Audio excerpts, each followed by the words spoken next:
Assalamualaikum warahmatullahi wabarakatuh. Waalaikumsalam warahmatullahi wabarakatuh. Salam sejahtera untuk kita semuanya. Bapak Ibu Guru SD Negeri Delik 1 yang kami hormati, terutama Ibu Rubiaton selaku calon guru penggerak angkatan 9. Bapak Ibu, terima kasih untuk saat ini Bapak Ibu sudah bersedia meluangkan waktunya untuk hadir di ruangan ini untuk kita bersama-sama belajar. Dan di sini nanti Guru Biaton selaku calon guru penggerak akan melaksanakan diseminasi modul 1.4, yaitu tentang budaya positif. Seperti itu. Nah, di sini kami mohon kesediaan waktunya untuk Bapak Ibu di sini untuk belajar bersama-sama, karena esensi utama seorang guru itu bukanlah mengajar, tapi yang paling utama esensi dari seorang guru itu adalah belajar. Ada istilah long life education, belajar seumur hidup. Nah, melalui wadah seperti ini kita juga sama-sama nanti akan belajar. Bu Rubiaton nanti akan menyampaikan budaya positif, hal-hal apa saja yang akan kita lakukan sesuai dengan filosofi KHD, salah satunya yaitu pendidikan yang berpihak pada murid. Nah, bagaimana nanti peran kita sebagai seorang pengajar, sebagai seorang pendidik yang tugas kita nanti berpihak pada murid untuk melayani anak nanti bagaimana seperti itu. Dan tentunya tentang budaya positif nanti akan banyak dikupas tuntas, di sini akan dibahas bersama-sama, dan kami berharap Bapak Ibu bisa mengikuti kegiatan ini dan semoga kegiatan ini dapat berjalan dengan lancar dan menghasilkan hal yang baik, dan kita ambil hal yang baik untuk kita nanti terapkan di sekolah kita, terutama di kelas Bapak Ibu guru semuanya. Mungkin hanya itu. Selamat mengikuti diseminasi tentang budaya positif yang akan disampaikan oleh Bu Rubiaton. Terima kasih, hanya itu saja yang saya sampaikan. Wassalamualaikum warahmatullahi wabarakatuh. Monggo Bu Rubiaton waktu sepenuhnya.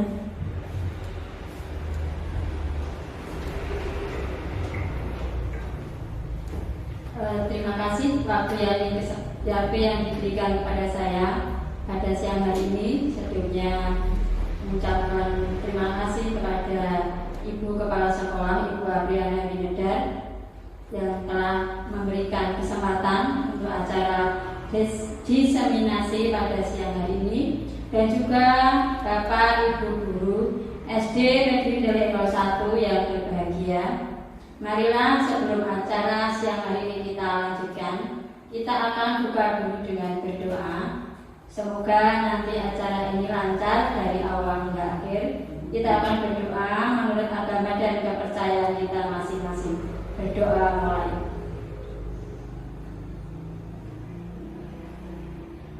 Berdoa cukup. Bapak Ibu Guru yang saya hormati, kami mengucapkan terima kasih atas dukungan dari Bapak Ibu semua demi terlaksananya acara diseminasi pada siang hari ini.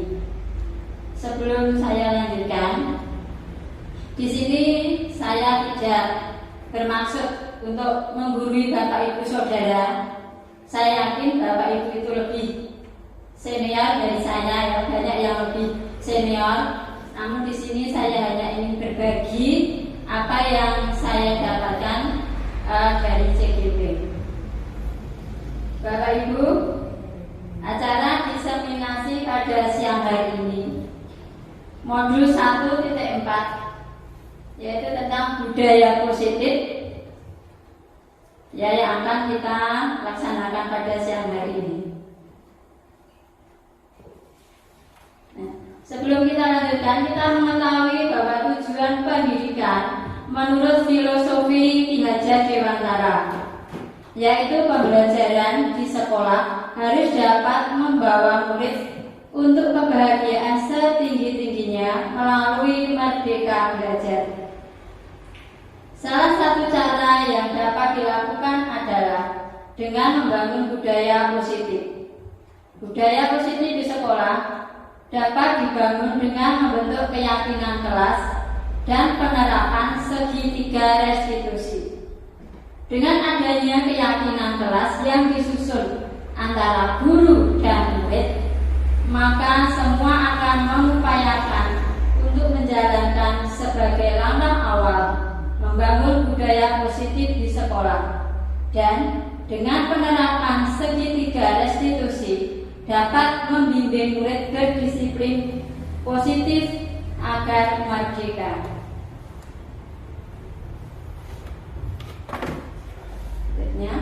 Budaya positif di sekolah yaitu nilai dan kebiasaan di sekolah yang berpihak pada murid agar mereka dapat berkembang menjadi pribadi yang kritis, penuh hormat dan bertanggung jawab sesuai dengan profil pelajar Pancasila.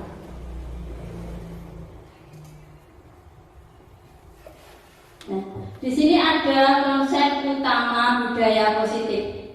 Ada 7 konsep. Yang pertama, budaya paradigma belajar. Yang kedua, disiplin positif. Yang ketiga, kebutuhan dasar manusia. Yang keempat, motivasi perilaku manusia. Yang kelima, restitusi posisi kontrol guru. Yang keenam, keyakinan kelas. Dan yang terakhir, segitiga restitusi.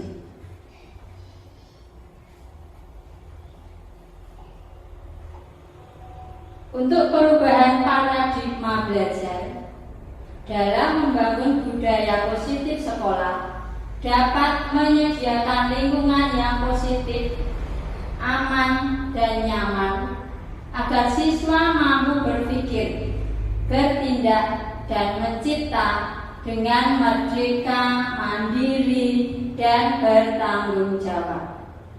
Yang kedua, disiplin sangat berkaitan dengan kontrol guru terhadap siswa.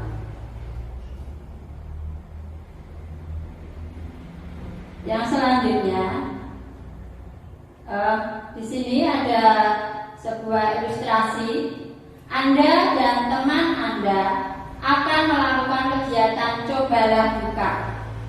Nah, jadi ini seperti menggenggam tangan, kemudian nanti ada temannya yang membuka. Anda adalah A.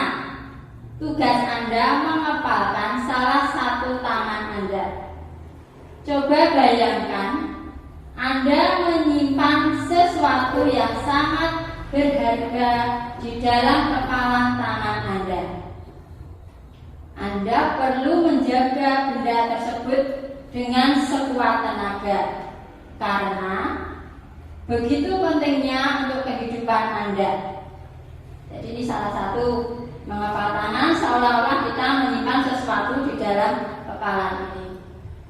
Tugas B rekan Anda mencoba dengan segala cara membuka kepala tangan Anda. Teman Anda dan B boleh membujuk, menghardik, mengintimidasi, memarahi, atau menggoda, menggelitik, bahkan menawari Anda uang agar bersedia membuka kepala tangan Anda.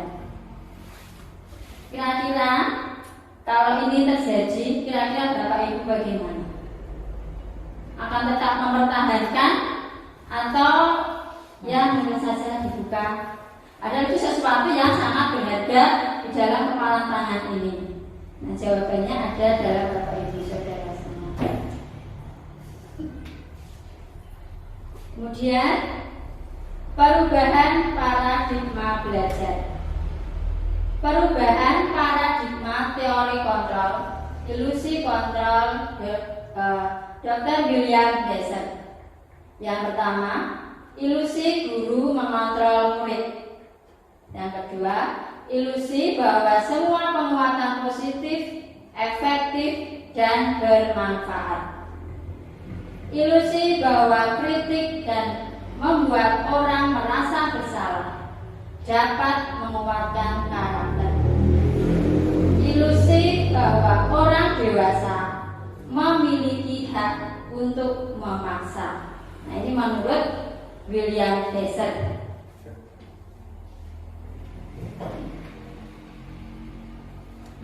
Yang kedua, disiplin positif. Apa makna disiplin positif? Nah, apa itu makna disiplin positif?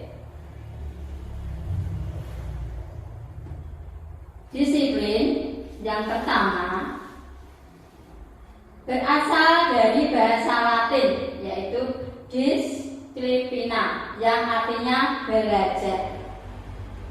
Yang kedua, makna asal kata ini berkonotasi dengan disiplin diri dari murid-murid Socrates dan Plato.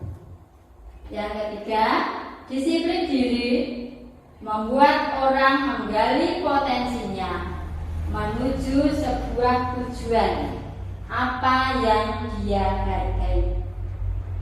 Yang keempat, namun dalam budaya kita, makna kata disiplin telah berubah menjadi sesuatu yang dilakukan seseorang pada orang lain untuk mendapatkan kepatuhan.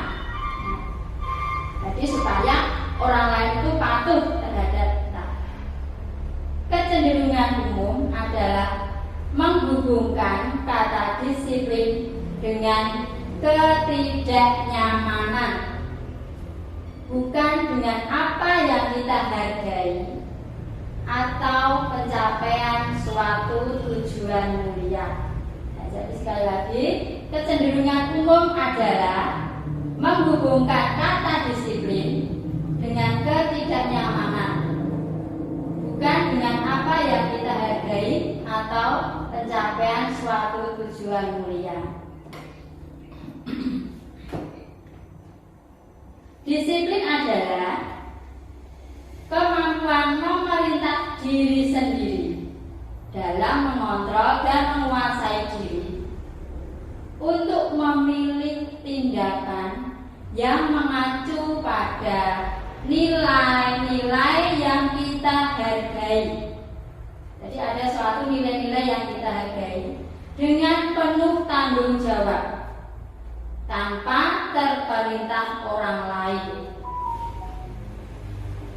Nilai-nilai yang kita hargai adalah nilai kebajikan atau sifat positif manusia yang merupakan tujuan mulia yang ingin dicapai setiap individu, yaitu nilai dalam profil pelajar Pancasila.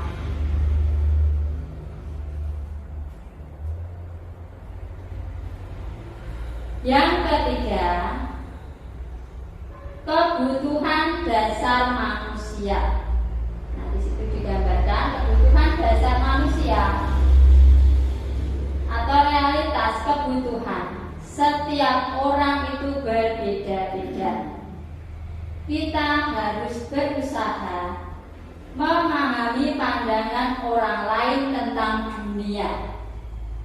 Setiap orang memiliki gambaran yang berbeda. Nah, di situ digambarkan ada survival, itu kebutuhan jasmani. Nah, jadi misalnya dia saat lapar, berarti dia butuh makan. Saat haus, dia butuh minum. Kemudian belowing itu kasih sayang, dia membutuhkan kasih sayang. Ya. Kemudian power itu kekuatan atau kekuasaan. Kemudian freedom, kebebasan. Kadang anak itu juga membutuhkan kebebasan. Mungkin dia merasa bosan, jadi dia ingin bebas. Kemudian kesenangan.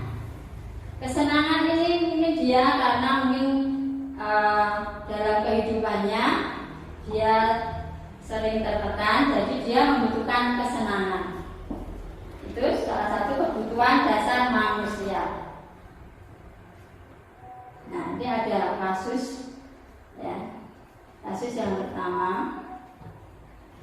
Bu Tantri, guru kelas 2 SD Sukahati. Ia sedang bingung menghadapi salah satu murid di kelas yang bernama Tono. Beberapa anak telah datang dan mengeluhkan Tono yang seringkali meminta bekal makan siang mereka dengan paksa. Jika Anda menghadapi situasi seperti Bu Tantri, apa yang akan Anda lakukan? Menurut Anda, kira-kira apa alasan Tono melakukan hal itu? Menurut Bapak itu bagaimana? Ya, kita cari latar belakang anak dulu. Setelah kita cari latar belakang anak dulu, lalu kita pecahkan atau kita rangkukan masalahnya itu. Kalau anak itu dinasihati dengan sabar dan penuh kasih sayang. Setelah masalahnya rampung, ya kita membantu anak seadanya atau sekuatnya. Iya, terima kasih pada Pak Zai. Jadi kita cari dulu ya penyebabnya apa kok dia seperti itu. Tidak langsung kita marah-marahi ya. Ya, ditanya dulu kenapa. Ya, betul sekali. Terima kasih Pak Zai. Dalam penerapan disiplin positif, Bu Tantri sebaiknya mencari tahu apa alasan Tono melakukan tindakan tersebut. Jadi betul ya tadi jawaban saya. Agar mengetahui kebutuhan mana yang sedang dipenuhi oleh Tono. Kok Tono melakukan seperti itu? Makanya dia kenapa? Nah, itu ya. Yang pertama, asumsi yang pertama survival. Tono lapar dan orang tuanya tidak membawakannya bekal makan siang. Bisa saja ya ini terjadi. Kemudian yang kedua, teman Tono jadi perhatikan. Jadi memperhatikan Tono karena dia sering meminta dengan paksa, otomatis dia temannya itu akan memperhatikan. Jadi dia membutuhkan perhatian, membutuhkan kasih sayang. Yang ketiga, dia merasa hebat karena temannya menjadi takut dan menuruti keinginannya. Nah, dia merasa, aku punya kekuatan, teman-temanku pada takut sama saya. Dia merasa seperti itu, punya kekuatan.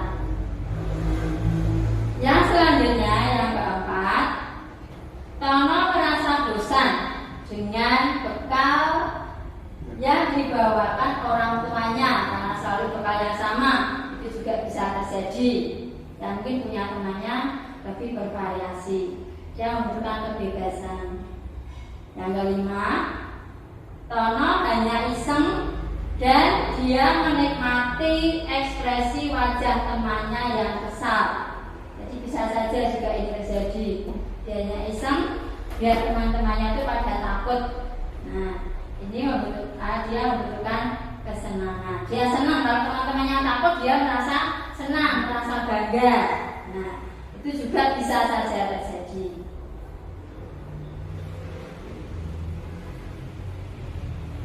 Kemudian yang keempat, teori motivasi perilaku manusia. Ini ada motivasi eksternal dan motivasi internal.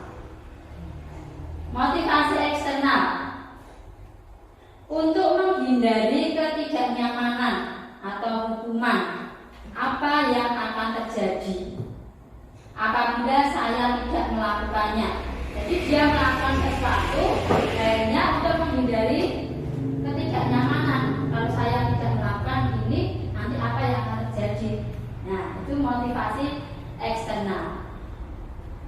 Yang kedua, untuk mendapatkan imbalan dari orang lain atau institusi apa yang akan saya dapatkan apabila saya melakukannya. Jadi motivasinya nanti kalau saya melakukan ini saya akan dapat apa ya? Dapat hadiah atau dapat penghargaan, mungkin dapat apa? Ujian ya. Itu termasuk motivasi eksternal. Jadi nanti bisa saja kalau dia tidak mendapatkan hadiah, penghargaan, dia tidak mau melakukannya. Yang ketiga, untuk menghargai diri sendiri. Saya akan menjadi orang yang seperti apa apabila saya melakukannya. Nah, ini dari motivasi internal, dari dalam diri. Saya nanti akan jadi seperti apa ya? Kalau saya melakukan ini, saya jadi seperti apa? Kalau saya melakukan yang ini, saya jadi seperti apa? Itu dari dalam diri sendiri. Yang merupakan tujuan disiplin positif. Nah, selanjutnya ada hukuman dan sanksi atau konsekuensi. Ini ada sebuah cerita lagi. Kita kurang menguasai pelajaran matematika, sehingga pada saat pelajaran tersebut berlangsung, dia lebih banyak berdiam diri atau menggambar di buku pelajarannya. Jadi dia tidak memperhatikan, dia malah asik menggambar. Pada saat guru matematikanya, Pak Wahyu, menanyakan pertanyaan pada Ita menjadi gugup dan tidak sengaja Ita ini menjatuhkan tasnya dari kursi. Tasnya jatuh. Serta menjadi gagap saat berupaya untuk menjawab. Karena tadi dia tidak memperhatikan, dia asik menggambar. Saat ditanya dia gugup ya, dia terkejut. Seluruh kelas tertawa melihat perilaku Ita yang bicara tergagap dan terkejut tersebut. Pak Wahyu pada saat itu membiarkan teman-teman menertawakan Ita yang tergagap dan malunya luar biasa. Jadi gurunya juga mendiamkan. Malahan minta Ita untuk maju ke depan dan berdiri di depan sambil menunjuk hidungnya karena tidak bisa menjawab pertanyaan Pak Wahyu. Kelas makin gaduh dan anak-anak tertawa melihat Ita di depan kelas memegang ujung hidungnya. Pertanyaannya, apakah Anda setuju dengan tindakan Pak Wahyu terhadap Ita? Mengapa? Kira-kira setuju apa tidak? Tidak setuju, tidak setuju. Tidak setuju. Bagus. Nah, terima kasih. Yang kedua, menurut Anda, tindakan Pak Wahyu terhadap Ita adalah sebuah hukuman atau konsekuensi? Mengapa? Hukuman atau konsekuensi? Salah itu tadi hukuman termasuk. Jadi saya tanya satu-satu. Mungkin menurut Bumi bagaimana Bumi? Hukuman atau konsekuensi dari cerita Pak Wahyu tadi yang saat mengajar ada anak yang tidak memperhatikan, dia asik menggambar, terus ditanya dia gugup, teman-temannya menertawakan, dan gurunya mendiamkan, anaknya disuruh maju untuk memegang hidung gini, teman-temannya menertawakan. Kira-kira menurut Bumi ini hukuman atau konsekuensi? Konsekuensi. Mengapa? Mengapa? Konsekuensi. Mengapa? Hukuman atau konsekuensi? Hukuman. Karena dia tidak memperhatikan. Berarti setuju ya dia? Setuju. Setuju. Menurut Bu Yani bagaimana? Menurut saya seharusnya Pak Wahyu tidak berbuat demikian tadi ya yang dalam cerita. Soalnya kalau di depan teman-temannya anak itu menjadi don bisa. Ya. Seharusnya anak tersebut dipanggil, ada pendekatan tersendiri karena anak-anak satu dan yang lainnya punya perbedaan. Mungkin ada yang istilahnya ditunjuk-tunjuk di depan orang banyak itu tidak malu, malah bangga, itu ada. Tapi ada yang semakin down, Ya. itu ada. Dan sebaiknya Pak Wahyu ya itu tadi harus membutuhkan tempat dan waktu tersendiri, jangan di depan teman-temannya. Itu menurut saya termasuk hukuman persuasi, tetapi bukan hukuman juga ya itu ya Mbak ya. Ya Bu, tetapi itu apa ya namanya ya, teguran yang harus dilakukan oleh Pak Wahyu. Ini pilihannya hukuman atau konsekuensi. Nah, hukuman. Hukuman. Ya. Menurut Pak Syed bagaimana? Menurut saya itu tidak bagus. Kalau hukuman, tapi hukuman itu sangat ringan, tapi efeknya itu menjatuhkan harga diri anak. Sebab kenapa? Kalau anak disuruh maju, apalagi memegang hidup, dan anak-anak tertawa itu kasihan pada anak, sehingga anak itu bisa minder lah, bisa minder karena tindakan bapak itu walaupun sedikit, tapi membawakan anak, dan kalau bisa jangan hampir sama dengan Bu Yanti. Ya, intinya sama ya Pak ya. Itu dapat membuat malu anak, apa minder ya. Menurut Pak Syed bagaimana? Hukuman karena tindakan Pak Wahyu tadi bersama dengan Pak Jalani membuat anak itu merasa ketakutan karena ditertawakan oleh teman-temannya tadi, memegang hidung. Termasuk pembulian juga itu menurut saya. Ya, terima kasih.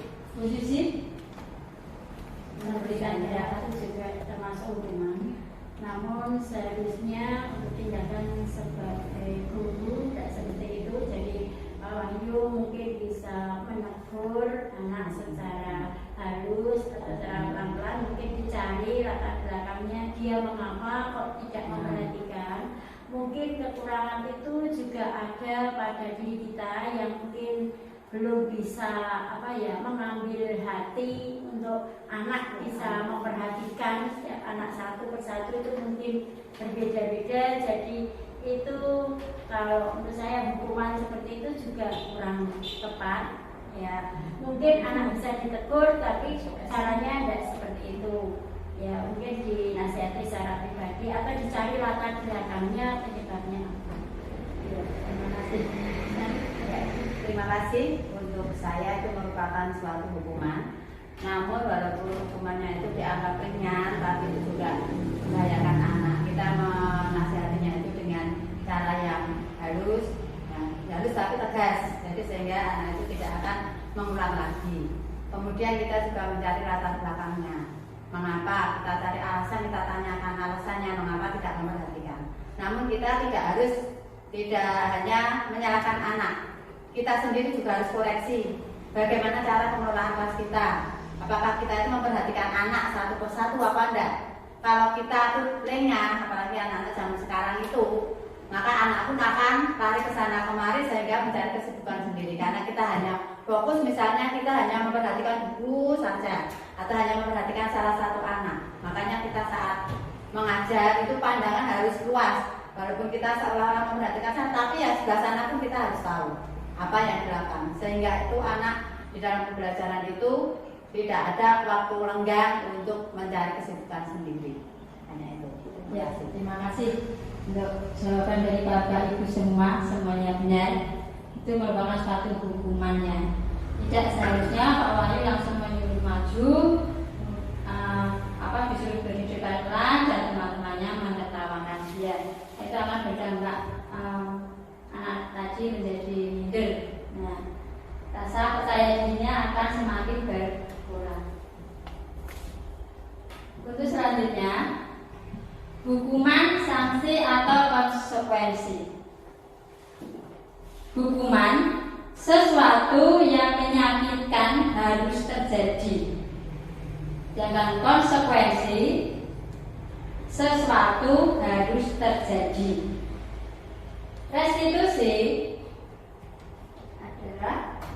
Restitusi merupakan pilihan.